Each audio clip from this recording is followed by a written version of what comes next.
It would be no exaggeration to say that 2017 did not turn out for Dean and Jeanette Phelan quite how they foresaw that it might. And many of you know some of the particulars about their journey. Particularly, Dean started just in the beginning of 2017, the CEO of Churches of Christ, doing a very effective work and being recognized not only nationally but internationally. And then all of a sudden, something happened. And I thought it would be good because to have Dean come and tell us his story.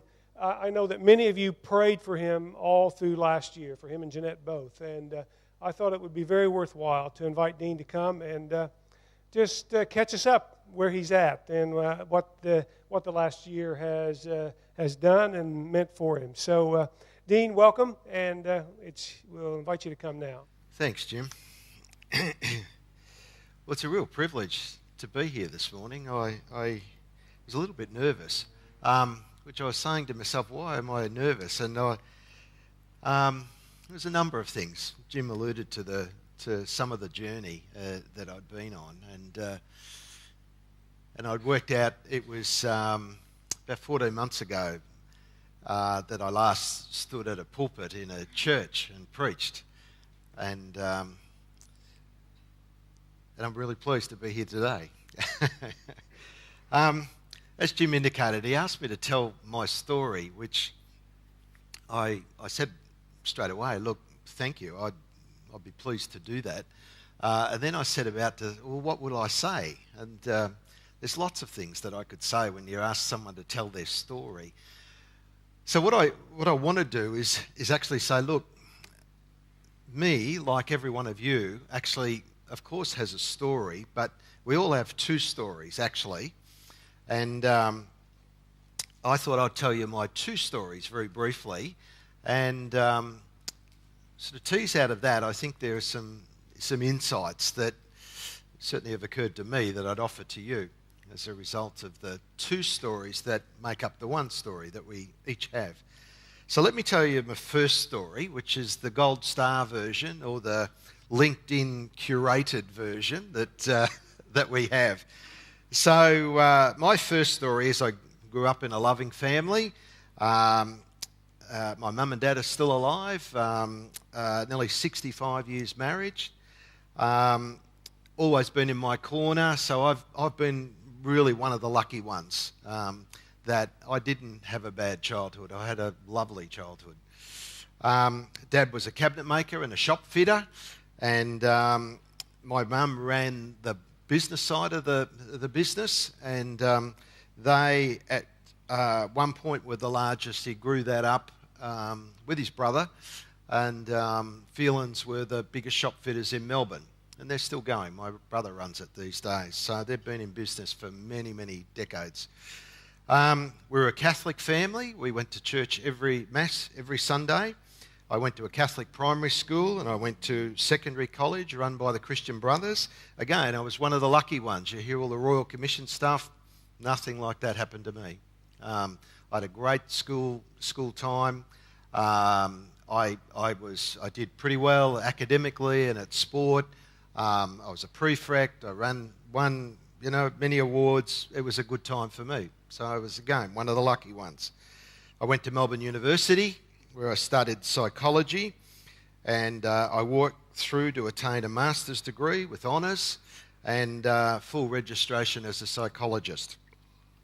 At university, I met the love of my wife, Jeanette, who was a fellow psychology student, and we've been happily married for 41 years. We have 3 wonderful children who are each doing very well in their fields of work.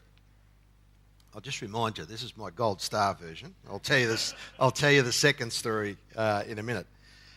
Through Jeanette's influence, she was a very committed Churches of Christ girl.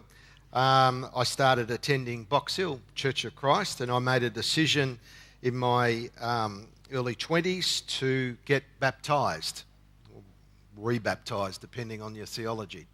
But full immersion, and that was a very, very meaningful decision for me, and started my long association with Churches of Christ from that point forward. We lived in Sassafras. We moved from Box Hill to Sassafras, if many of you know Melbourne. It's in the Dandenongs. It's a magic part of the world, and we had some land up there, rhododendrons, camellias, the tulips would come up, and the daffodils, and it was a paradise set of gardens that we lived in. I worked at Epworth Healthcare, one of Australia's leading not-for-profit healthcare groups in Victoria, under a fantastic boss who was my CEO through a decade. And I learnt much from him, and I learnt much about running hospitals and running not-for-profit organisations.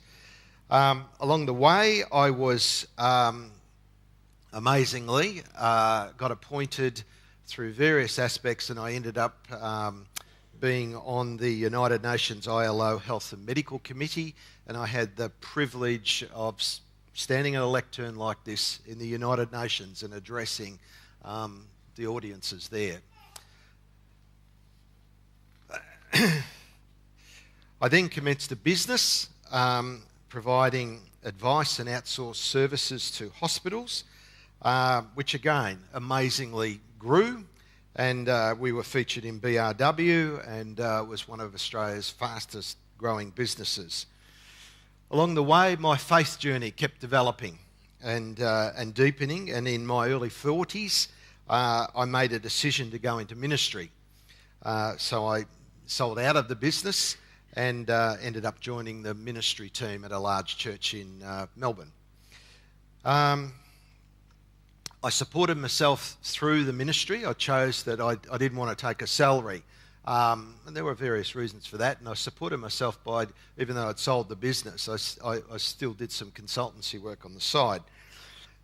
That took off, and some very large opportunities presented themselves to me whilst I was doing that. And I eventually decided that I could actually better expand my ministry through the work I was doing as a consulting psychologist around Australia.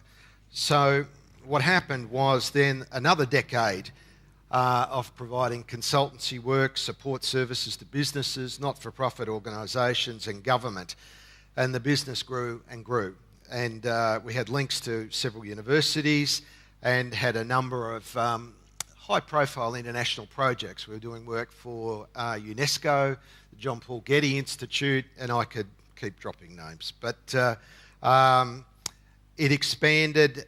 We made some acquisitions of several other companies, and they were very heady days. By this time, both my daughters were working in the business, and we made a lot of money.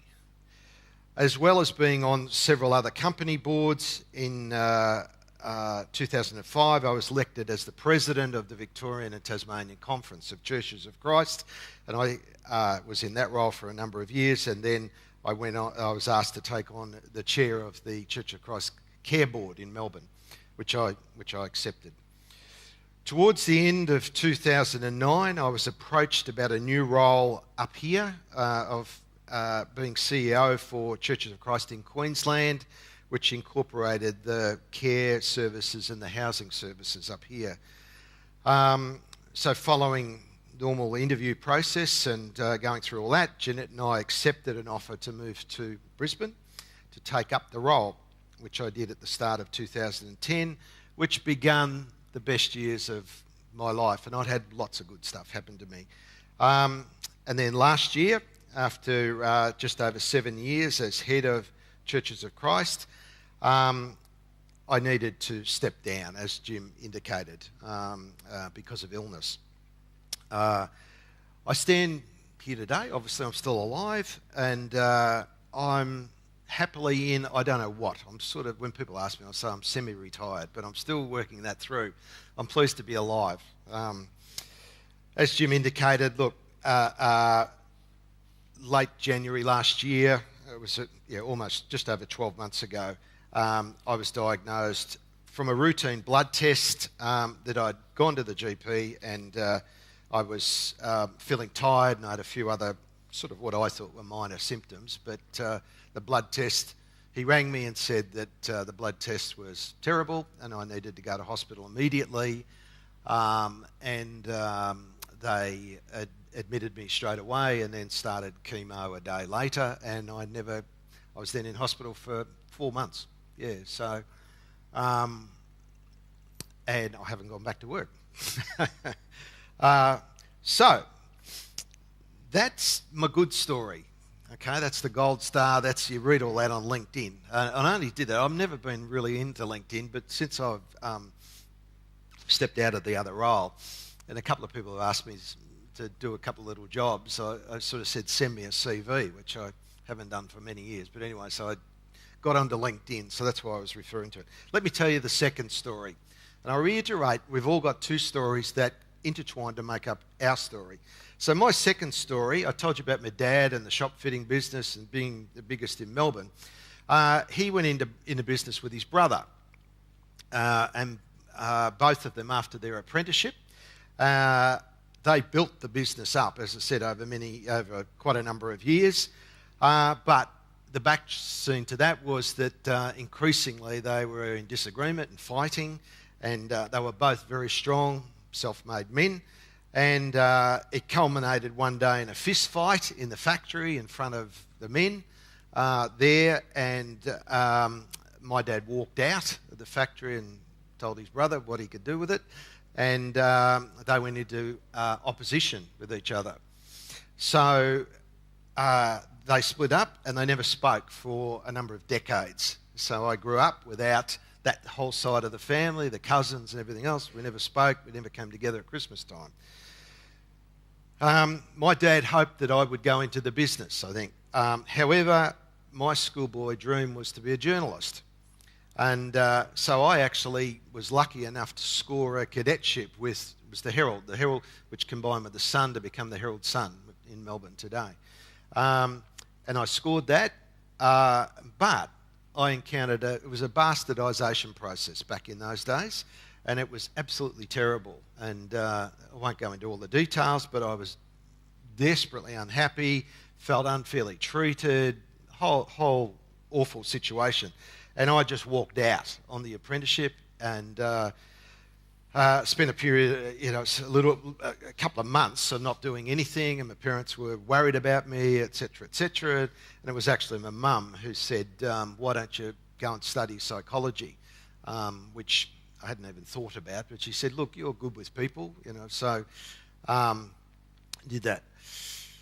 I talked about us getting married, and Jeanette's mum got left with 4 children, including Jeanette was the oldest, by her dad who walked out, and this was a situation of enormous stress, and Jeanette's mum died from cancer at age 49, a few weeks after the birth of our second daughter. And that certainly very much upset me for quite a period of time and was devastating for Jeanette as the oldest daughter and 3 younger siblings. My decision to get married in Churches of Christ, I mentioned that I grew up in a Catholic family. Any of you who know, they're old enough to know about Catholics and Protestants, that went down dreadfully in my family, and was a severe disappointment to both my parents that I chose to get married in a Churches of Christ and not a Catholic thing. And I talked about getting baptised in my adult years, early 20s. Such was the situation is that I did that with Jeanette on my own because I didn't feel comfortable to invite any of my side of the family.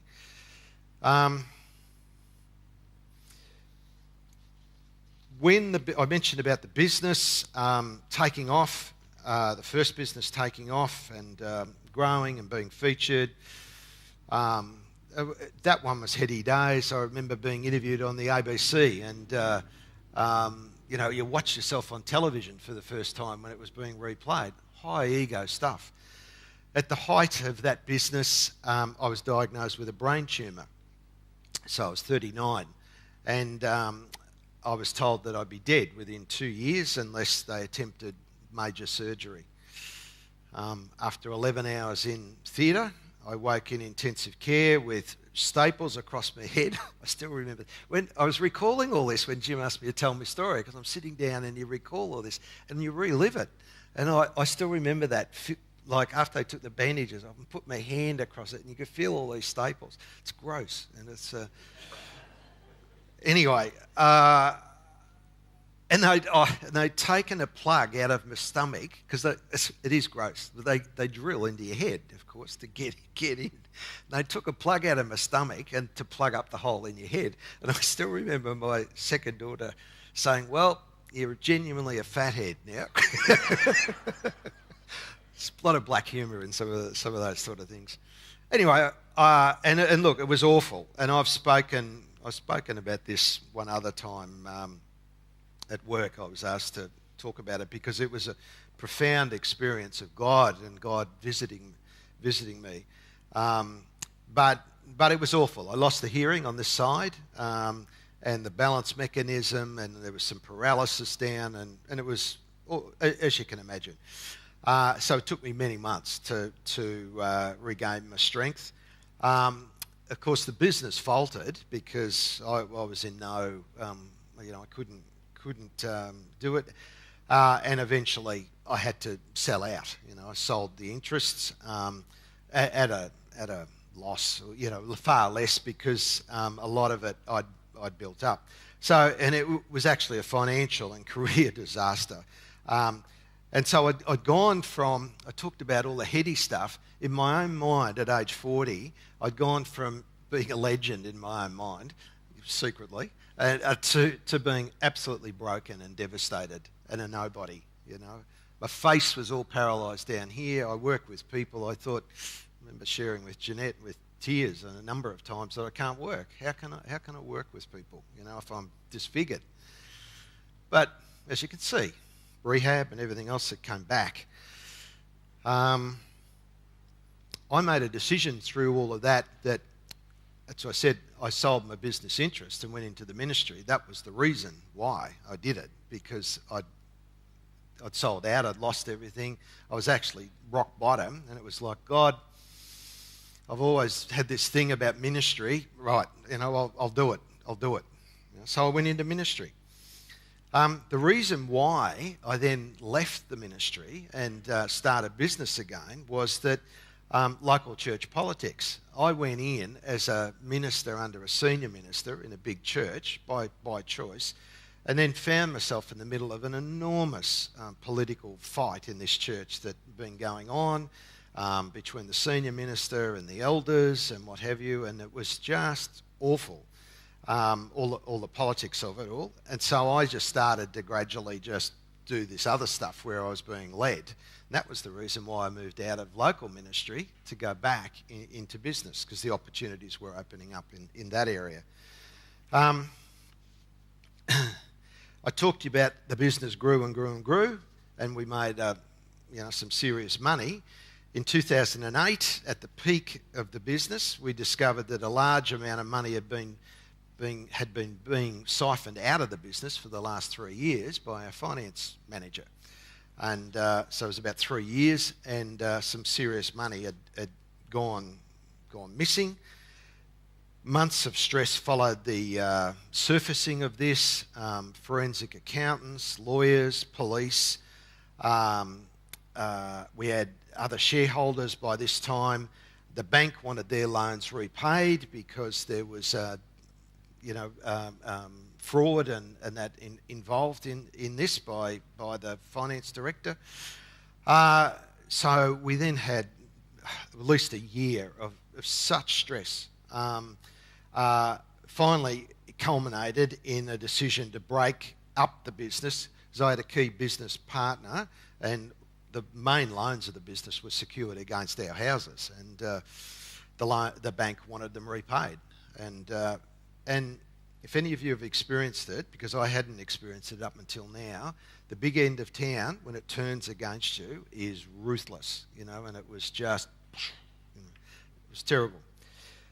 So we had to break up the business, we had to sell it off. It was a fire sale because the industry knew that we were badly wounded. So whilst we'd made a lot of money, we ended up losing a lot of money through all of that period. again, I learnt a lot through it. I talked about coming up here, and as Jim said, the role of being in Churches of Christ up here was a God call. We felt God calling us up here, and it was an amazing season for us. I loved the role.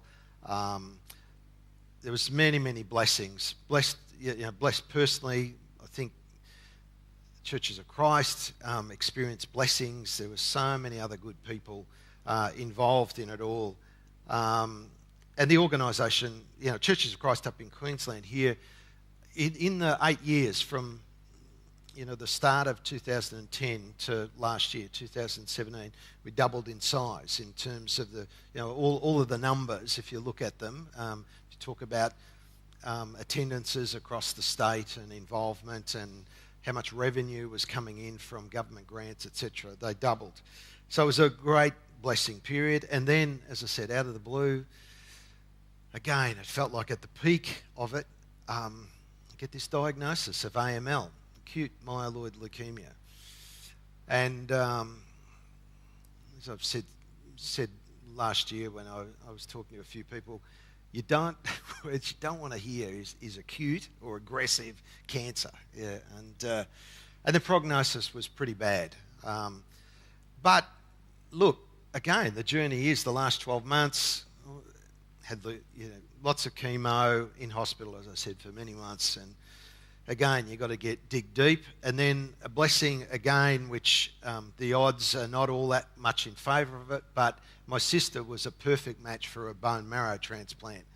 So that was a great blessing. It's one of those ones, you're unlucky to get it, but then there can be a lot of luck involved in it. So my sister, there's 10 key chromosomes, haven't and involved in AML. And my sister was a perfect match on the 10 of them. So we went through the whole process of a bone marrow transplant, and it's worked.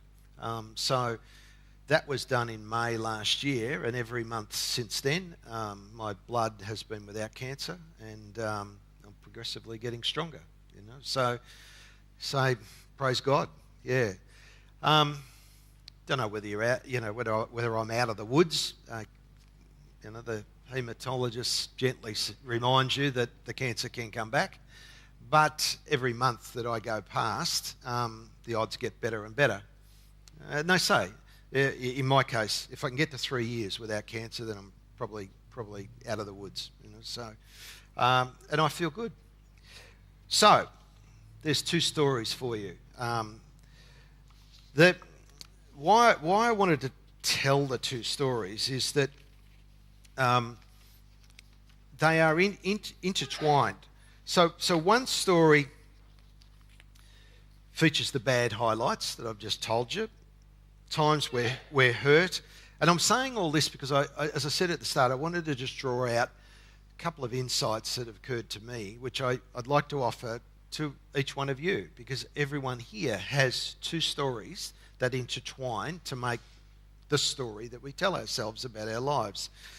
So one story features the bad things, if you like, the bad highlights that we remember. Times we were hurt, perhaps when we were rejected, broken relationships, times that we failed,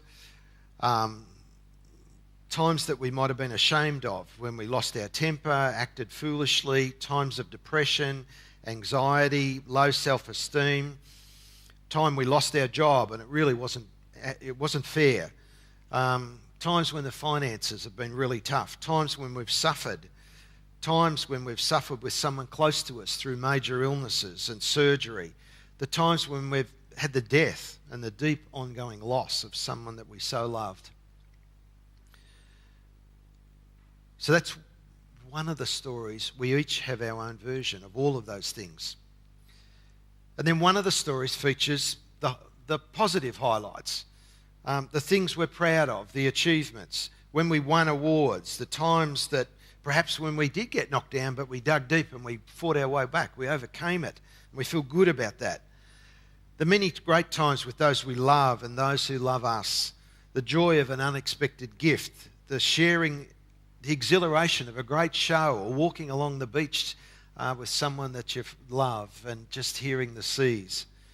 The awe of magnificent forests, the joy of flowers in the garden, the moments of peace and serenity, the great and the little blessings that come every day. So one story features sadness and difficulty. One story features positiveness, resilience. The sad story has an expected future shaded in darkness. If that's the dominant one, that when you remember it, if that's the stronger one, it has our expected future is shaded in darkness. If the positive one sort of weighs more and it tips that way, our expected future is happy with possibilities of God showing up at any time. There's an old parable which I'm guessing that a number of you would have heard, but it speaks to these two stories and how they intertwine, and which one, when we go to tell our story, which is the one that innately we tip towards. And the parable, it goes like this, that a grandfather is teaching his grandson about life. And the grandfather says, "A fight is going on inside me," he says to the boy. "It's a terrible fight, and it's between two wolves. One's a dark wolf, and he's angry, envious. He has sorrow, regret, greed, arrogance, self-pity, guilt, resentment, inferiority, pride, and ego." He continued, "The other one is a lighter wolf, and he's joyful. He has peace, he has a sense of love, hope, serenity, humility, kindness, benevolence, empathy, generosity, truth, compassion, and faith. The same fight is going on inside you," he said to his grandson. "And it's inside every other person too." The grandson thought about that, and he said, "Grandfather," he said, "well, which wolf is going to win if they're fighting?" And his grandfather simply replied, "The one that you feed." So, the first insight that I want to leave you with is that both the stories I told about myself are true. It's not like one story is wrong and the other one's not, a bit truer. Both the stories are equally true. They're facts that happened, in my case, to me. So all those good things happened, all those bad things happened. And so when I think about my story, I think about them and we have them all woven into each other. It's the same for everyone here this morning.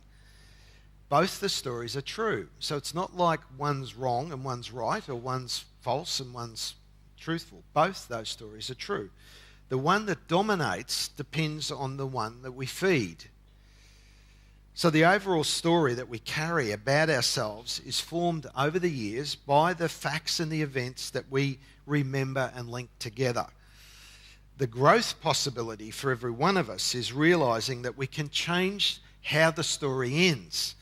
So when we think about it, we might think, well, I had a bad upbringing, or my mum died when I was young, or my dad left our family, or we were really poor. I remember that, and of course it affects us. But when we tell our story, which way it tips and which way we choose to feed, the growth possibility is that we can change the ending for ourselves.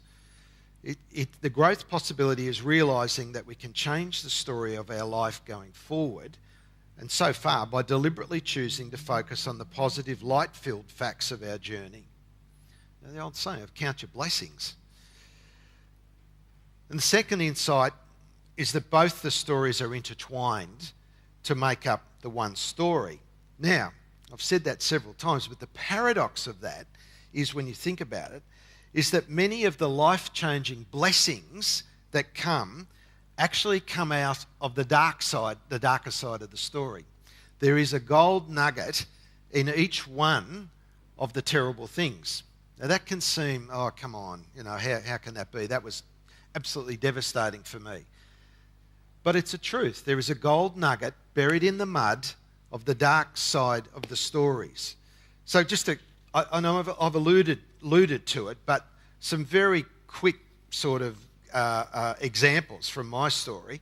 After my bad experiences of the Herald and feeling like I'd failed and it was really unfair and, all of that, I actually went to university on the suggestion of my mum and enrolled in psychology, knowing nothing about it, but because my mum said I was good with people. Well, that's right or not, but... So what that did was, out of an awful situation, the gold nugget that appeared afterwards, that I went to university and I did a university degree. I'd grown up in a working class family. My mum and dad left school at 13. I did not see myself going to university. I didn't see myself as a university professional type person. Being a journalist and doing a cadetship was where I saw myself. But because that bombed, if you like, and I felt I failed, I went to university and it opened up a new set of possibilities for me. So it opened up a professional pathway for me, which was the first time in my family. My dad and his parents and etc. No one had done a university degree. So I went that path. So the gold nugget came out of that. A couple of others, and there were many when I was thinking about them. The height of the business, I got a brain tumour, had to recover through all of that.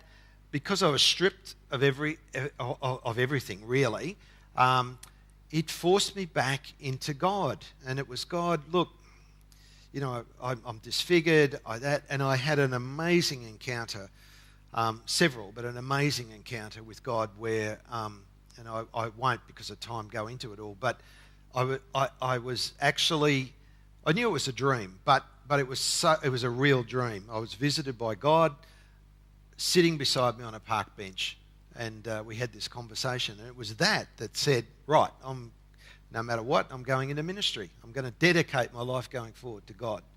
That would not have happened if the business had kept going and it was strong. And that was the best thing for me. It took me deeper into God. I talked about the second time around the business. It was bigger again and what have you. The embezzlement and the ensuring, probably took about 18 months before it was all sort of finally wrapped up with all the messiness. But the embezzlement of large funds, again, took me back to being this feeling of up here and then, boom, smashed down again. But because I'd unravelled all the business, got myself out of it, got out of all of the mortgages and, personal guarantees and what have you that you have in business, it freed me up. When I was approached about the job coming up here, I was free to do it. If the business had been strong, there's no way that I would have done it. And that was the best thing for me, to come up here. Coming from Melbourne, we knew nobody up in Brisbane. It was like, oh my God, God, I hope you've got this. But both Jeanette and I were certain that God had called us to do that. And he did. I look at it now. So how do you make sense then of, doing all of that? And look, I could go on, but time's against us. The point I wanted to make about the second insight is that our two stories, we tend to, you secretly, you feel good about telling all the good things that happen, and we feel like, oh, the agony and the suffering of all the bad things that happened to us along the way. As I said, they're intertwined, but the paradox of it is that the gold nuggets, or if you ever saw that old film about sliding doors, something will happen and suddenly your pathway has gone that way. Well, that's happened many times, as I said, when I look back, is that there's a pathway going this way, and by gee, you're on top of the hill and everything's going really well, and you think, I've got this all mapped out, what we're going to do, and then bang, something will happen. Now, in my case, it's been twice health and once money. That pulls you down and strips you away. People said to me, oh, Satan's getting to you and what have you. Look, I honestly don't know. I've thought about that many occasions, that the theological, how that works, and I'm at a point where, look, I don't know, and in some ways it doesn't matter. It is what it is, and you need to deal with it. So the last thing I wanted to leave you with was, it occurred to me when I was thinking through this about the two stories, and I thought, linking it back, Jesus is probably the greatest story ever told. It's often framed like that, and Jesus had two stories, didn't he? There's lots of really good things that happened. He had a loving mum. He grew up in a family. From what we know, we don't know much about it, but it seemed to be with his dad and family and what have you. In his ministry, he was able to cure, heal people, and the thanks and the accolades and the he was up here. In fact, people were calling him the Messiah, and the hundreds of palm fronds down, and you don't get to be much higher up on the hill, if you like, or in terms of being a legend. And then what happened to him? The Garden of Gethsemane, his mates suddenly denying that they even knew him. Talk about being abandoned, tortured, and then, the worst of the worst, being crucified on a cross. A legend, nothing. As we know, crucified on a cross was the lowest thing that you could possibly happen, both status-wise, let alone all of the trauma. But the story of Jesus, when I talk about the two stories intertwined, we know how that ended, the resurrection. So it was the light could not overcome the darkness. So I wanted to put that there. We're all sitting here because we have some sense of affinity or belief or faith in Jesus. We share communion in remembrance of all of that. Think about the story of Jesus. The two stories, the highs, the lows. What's the story, the greatest story ever told? Why is it called that? It's because the light couldn't overcome the darkness. That it is the resurrection that is why we're sitting here. So I tell my story. I can tell two stories intertwined. And I'd like to think, in my case, despite those dark periods, generally I tip towards the positive. Stand here, as I said, going forward, you go forward in faith. As a Christian, you draw from, we have faith, and we draw from the story of Jesus, and we draw from what Jesus said, and we draw from the resurrection. Jesus said each one of us is a child of God. We are the light. And he spoke about being the light on many occasions. We are the light. We have the light inside us. So the act of faith is actually believing in that, actually tipping your story towards the positive, the light side of it. Feed the light stories if you can. Now I say all that because I know some people in here, but what I do know is that every one of us has our story. And if Jim asked you to come up here, you'd tell a story like what I've told. You can list down all the facts of it. Some will be really good. Some will be all the hard things that have happened. As we sit here, there will be people at different points in that journey. There might be really bad things that you're right in the middle of now. And that's tipping the story down. What I'm wanting to leave you with is to if you need to, rekindle and reconnect with the story of Jesus, which is why you're connected here. The resurrection, and that the light of God is inside every one of us. He reiterated it over and over. So the light side of the story wins in the end.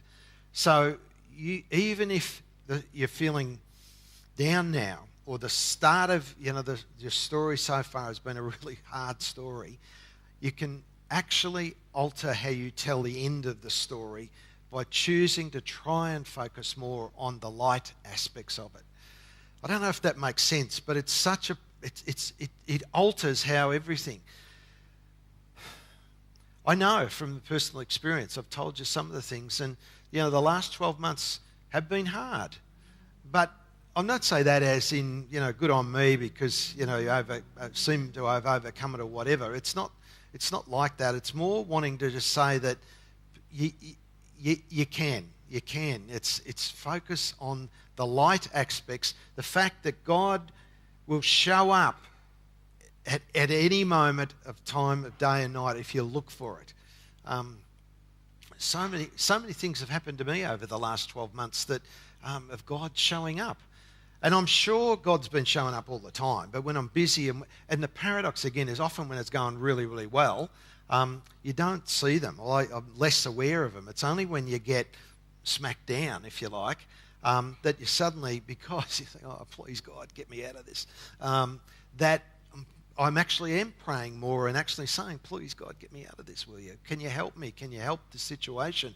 That I'm actually am praying and I actually am tuned into it, if you like. God's speaking to us 24/7, but it just goes past all the time.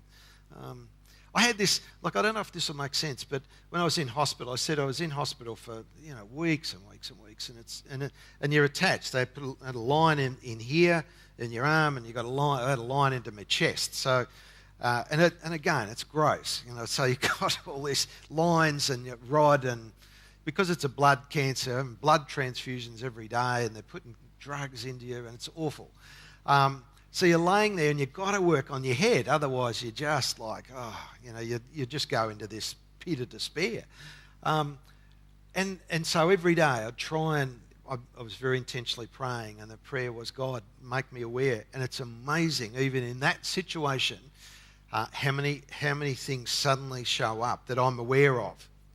The one that sounds silly, but I was particularly down one day, and I was in the hospital bed, and there was a window just up there, and there was this tap tap tap tap on the window, and I was up on the fifth floor, I think, and it's a pigeon, and I looked, and this pigeon's tap tap tap tap tap tapping on the window, and I looked, and the pigeon's looking straight at me, our eyes met, and it was like that was God. It sounds really stupid, but for me at that moment, I was down, it was like saying, we're all happy out here, life's going on, so come on, That was the message that came to me. Silly. But, look, there's lots of those things that can happen. The light is there all the time. The spark of it is in every one of you and in me. The light of God. The light will always overcome the darkness. Even though our story, we might be telling ourselves right now, is a dark one. That because of real circumstances, it's tipped that way. But we both have two good stories. There's lots of good things that will have happened to every one of you. Remember and recount the good stories as well as the bad stories. Remember them, to intertwine it, and look for the blessings that can come, like a silly thing, like a pigeon tapping on the window. Whatever it is for you, it's happening all the time. So look, I wanted to just bless every one of you. Time's gone. I can have a habit when I get on a roll to just keep talking. So I want to finish there. I do speak out of the bottom of my heart and wanting to just uplift every one of you, and with the power of God and the power of the light that comes from God. And as I said, Jesus spoke about it over and over. He said, you are the light. He said, you are the light. The kingdom of God is within you. So I'm encouraging you to, as you walk out, dwell on that and allow that light to feed out. Yeah. Bless you. Thank you, Dean, for your willingness to come and be vulnerable before us like you have, and to share your story. I'm sure there are many points that a lot of us can connect with. I couldn't help but think of a story I heard recently about a pastor who'd been through a really difficult time, just almost on the verge of burnout. It'd been such a difficult time. He went on a spiritual retreat, and he had a spiritual mentor that he met with then every day.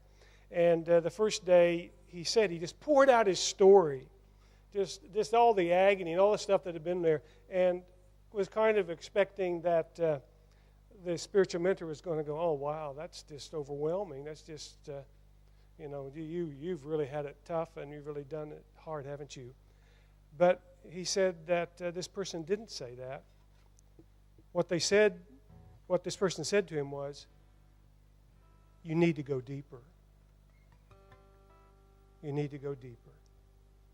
And I think that's part of what Dean was saying, reminding us again today. There's always going to be that stuff in our life. But there are always deeper depths of Christ and His provision, His care, His compassion, and His presence that are yet to be plumbed. And it's in those times, as we do that, we discover afresh that He really is our cornerstone. Beloved, whatever you face this week, whatever's before you, whatever you're in the midst of right now, I just encourage you, go deeper. Go deeper. There's always more. God bless you, my friends. Have a great and blessed week.